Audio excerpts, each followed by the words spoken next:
Hello viewers, আসসালামু আলাইকুম। আশা করি সবাই ভালো আছেন, সুস্থ আছেন। আল্লাহ তাআলার অশেষ রহমতে আপনাদের ভালোবাসায় আমরাও ভালো আছি, আলহামদুলিল্লাহ। তো ভিউয়ার্স, গতকাল আমি আপনাদের সামনে আসি নাই।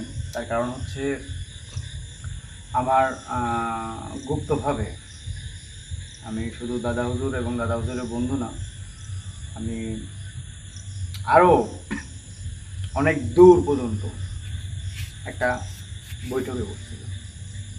আসলে ভিউয়ার্স,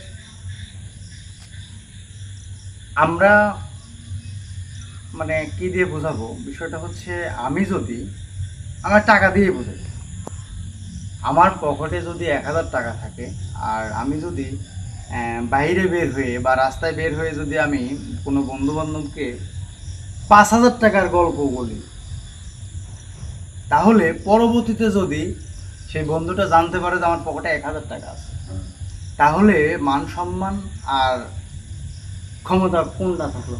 কিছু থাকে কিছুই থাকলো না। তো ভিউয়ার্স, আপনারা যতটুকু জানেন,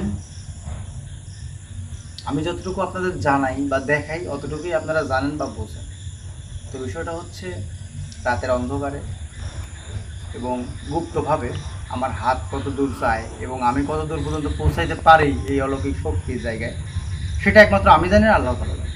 আর যাদের কাছে পৌঁছাই শুধু তারা জানে।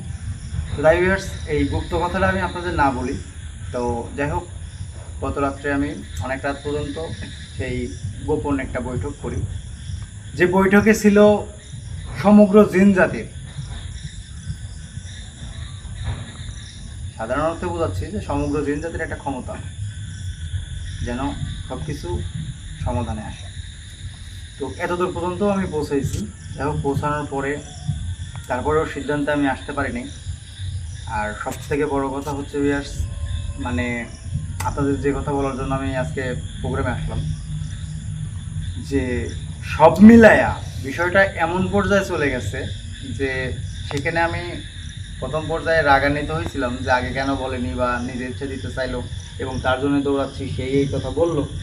আসলে ভিউয়ার্স, আমি যখন এই বৈঠকে বসি তখন কিন্তু আরও অনেক জিনজাতি ছিল ক্ষমতা সম্পন্ন, তারাও এই একই কথা বললো যে আসলে সেই বিষয়টা সেও তখন জানে না, পরবর্তীতে তাকে জানানো হয়। আর সে এমনিতে যখন বিপদে পড়ে পড়ে সে তার মানে ওরকমভাবে সে নাই, মানে কথাগুলো বোঝায় বলতে পারেনি। তো বেশ, সমস্ত দোষ হচ্ছে সেই জিনিসটা। সেই জিনিসটা যেখানে ছিল ওই জায়গায় যদি আমি নিজে একাও, দাদা হুজুর যেটা বলছে যে আমি একাও যদি আনতে যেতাম তাহলে আমার পুরো একটা বিপত্তি ঘটতো। তো সে যখন দাদা হুজুরের বন্ধু যখন এই জিনিসটা ওখান থেকে টেনে এনে এখানে উঠানোর চেষ্টা করছে, তখন কিন্তু সে আসার পরে বলছে যে আমাকে যদি না নেয়, আমাকে যদি নেয় তাহলে কিন্তু এটা দিতে হবে, আর যদি না নেয়, আমাকে যদি ওই জায়গায় সেই আগের গন্তব্যস্থল বা জায়গায় পৌঁছাইতে হয়, তাহলে কিন্তু আমি খালিতে ফিরবো না, আমাকে দিতেই হবে, বাধ্যতামূলক। তো এই ক্ষেত্রে দাদা হুজুর তখন বলছে যে হচ্ছে, সরাসরি বলছে যে আমার সমস্যায় আমি সমাধান করতে পারছি না, এ আবার চাচ্ছে, তাহলে এখন কি করব? সেই ক্ষেত্রে বলছে যে এটা যদি নিতে হয় তাহলে এভাবে দিতে হবে, আর যদি না নাও তাহলে ক্ষতি হয়ে যাবে তোমাদের। সে হঠাৎ করে রাগান্বিত মাথায় এই কথাটা বলে ফেলছে। পরবর্তীতে হয়তো বোঝানোর ক্ষমতাটুকু রাখে নাই, বা আমিও সুযোগ দেই নাই তাকে। আমি আমার রাগে আমি আমার মতো কাজ করে চলছিলাম। তো যাই হোক ভিউয়ার্স, যে পরে লাস্ট যতই ভাবাভাবি করি, যতই বৈঠকে বসি, সেটা দাঁড়াচ্ছে কোন জায়গায় যে হচ্ছে, সেও রাগের মাথায় হট করে বলছে যে সে ক্ষতি হয়ে যাবে। সে যদি বোঝায় বলতো যে সে আর খালি হাতে যাবে না যদি না নেও, তাহলে কিন্তু এত কিছু রাগারাগির কোনো আসে না।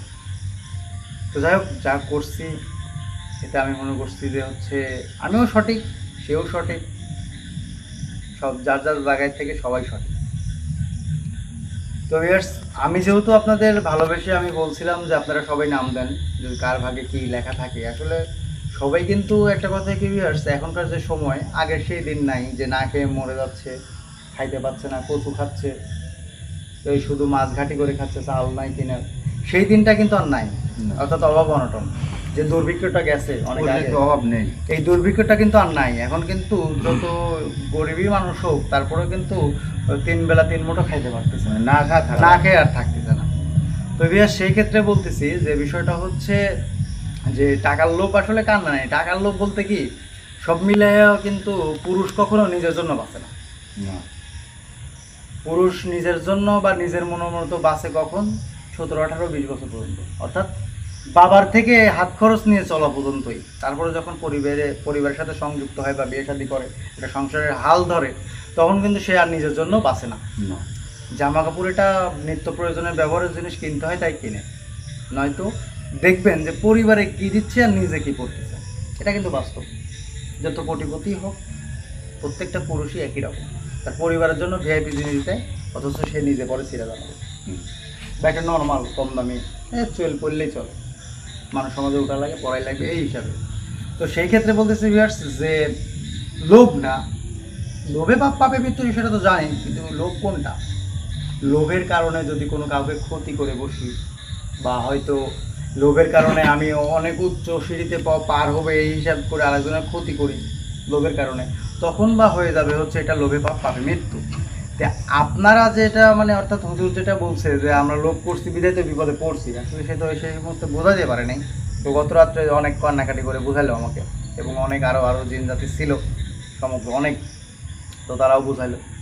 তো আমিও আসলে অতটা অবুঝ না, কিন্তু ওই পর্যায়ে রাগ হয়ে গেছিলো আমারও। রাগের মাথায় কিন্তু যত বুঝবেন মানুষই থাকুক, বুঝ কিন্তু থাকে না।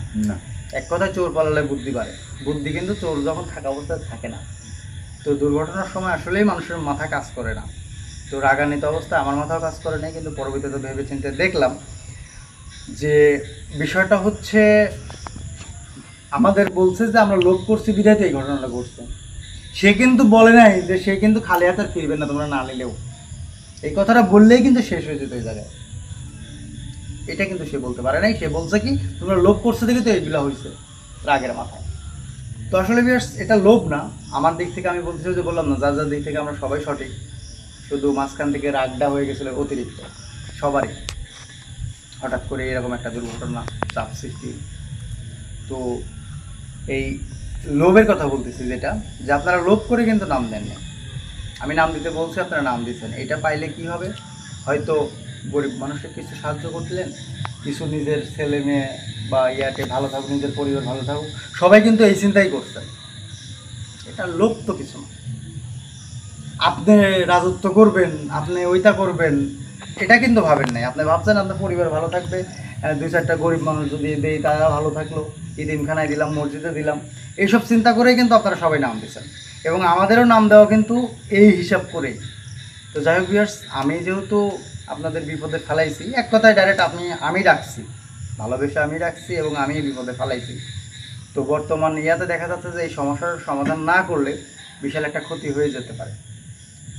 আমার কাছ থেকে কিছু সময় নিয়েছে, তো এখন আমি চাচ্ছি যে আসলে ভিউয়ার্স এতগুলো টাকা আমার একার পক্ষে বহন করা খুব কষ্টকর হয়ে যাবে। আর এদিক থেকে যদি আপনারা না দিতে চান, আসলে আপনাদের কাছে চাওয়ার মতো এরকম আমার মুখ নাই, কারণ যেহেতু আমি ডেকে আনছি, আপনারা ইচ্ছাভাবে যদি দিতেন তাহলে একটা কথা ছিল। যেহেতু আমি ডেকে আনছি সেই হিসাবে বলতেছি, আপনাদের উপর যদি জোর নাই, জুলুম নাই, আপনারা যদি দেন, সাহায্য করেন, তাহলে হয়তো আমার শেষ সম্বলটুকু যে বাড়ির ভিতরটুকু আছে এটুকু বিক্রি করতে হচ্ছে না, কারণ করা লাগবে, বাধ্যতামূলক করতে হবে। বিপদে পড়া যাবে না তো। তো বিপদে আপনাদের ফালাবো না। আমি কিন্তু আরেকটা কথা বলছি ভিউয়ার্স, যে আমি যতক্ষণ বেঁচে আছি আমি আপনাদের একটা চুল পরিমাণ ক্ষতি হইতে দেবো না, সেটা যে কোনো মূল্যে। এটা যদি আমার ক্ষতি হয় হোক। আসলে ভিউয়ার্স ওই যে একটা কথা বলি সবসময়, যে বিকো তোমার নাম কি ফলে পরিচয়। আমি কিন্তু গল্প দিচ্ছি না, আপনারা কিন্তু নিজেরাই প্রমাণ যে আমি নিজের ক্ষতি করে আমি কিন্তু অন্য উপকার করি। তো বর্তমানেও যদি আমার করতে হয় ইনশাল্লাহ আমি করব। এতে যদি আপনারা এবং আমার টিমের যারা আছে তারা সবাই ভালো থাকে। তো ভিউয়ার্স আসলে কথা বাড়াবো না, আপনারা যদি পারেন অবশ্যই, যদি চান আর কি, তাহলে এই বিষয়ের উপর সিদ্ধান্ত নেবেন। আমি কী বললাম ভেবেছিলাম। আর এই গোটা ভিডিওতেই নাম্বারও দেওয়া হচ্ছে, সেই নাম্বারে নগদ বিকাশ সবই আছে, আমি নাম্বারটা দিচ্ছি। এবং আপনারা কিন্তু জানেন, আর অনেকে হয়তো জানেন না, আমার লাস্টে কিন্তু 64 নাম্বার, 0364।